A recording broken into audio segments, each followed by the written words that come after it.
அனைவருக்கும் காலை வணக்கம்.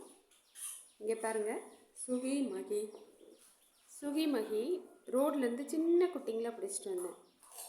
மெயின் ரோட்லேயே யாரோ விட்டுட்டு போயிட்டாங்க. கண் முழிச்சு கொஞ்ச நாள்லேயே விட்டுட்டு போயிட்டாங்க. இவங்க கூட இருந்த இன்னொரு குட்டி ரோட்டில் அடிபட்டு, வண்டியில் அடிபட்டு இறந்துட்டாங்க. நான் அந்த பக்கம் போனப்போ இது தெரிஞ்ச உடனே இவங்க 2 பேரும் ரோடு ஓரமாக தெரிஞ்சிட்டு இருந்தாங்க. நான் பிடிச்சிட்டு வந்துட்டேன்.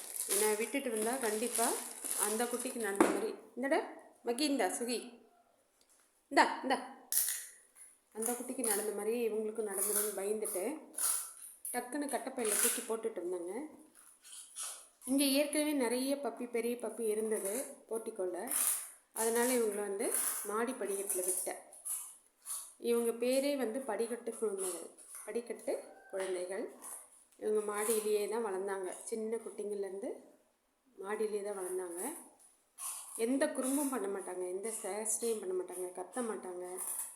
சாப்பாடு போட்டால் சாப்பிட்டு அமைதியாக படுத்துக்குவாங்க, படிக்கட்டில் படுத்துக்குவாங்க. மழை வந்தாலும் அந்த படிக்கட்டு ஓரம் கட்டி படுத்துக்குவாங்க.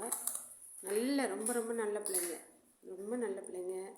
பாருங்கள் எவ்வளோ குறும்பு பாருங்கள். செல்லக்குட்டிங்க 2மே ஃபீமேல் தான். இருந்துட்டு போகுது. நம்மளோட நம்ம சாப்பிட்ற ஒரு பிடி சாப்பாடு போட்டால் அதுங்க சாப்பிட்டுட்டு நிம்மதியாக நம்ம கூட இருக்காங்க. அவங்க சேஃப்டி எனக்கு ரொம்ப சந்தோஷம், ரொம்ப முக்கியம் இல்லைங்களா. பெருசானா இப்போ ஒரு 6 மாதம் இருக்குன்னு நினைக்கிறேன். கூடி சீக்கிரமாக ஏபிசி பண்ணிடணும். பண்ணனா இன்னும் நிம்மதியாக இருக்கலாம்.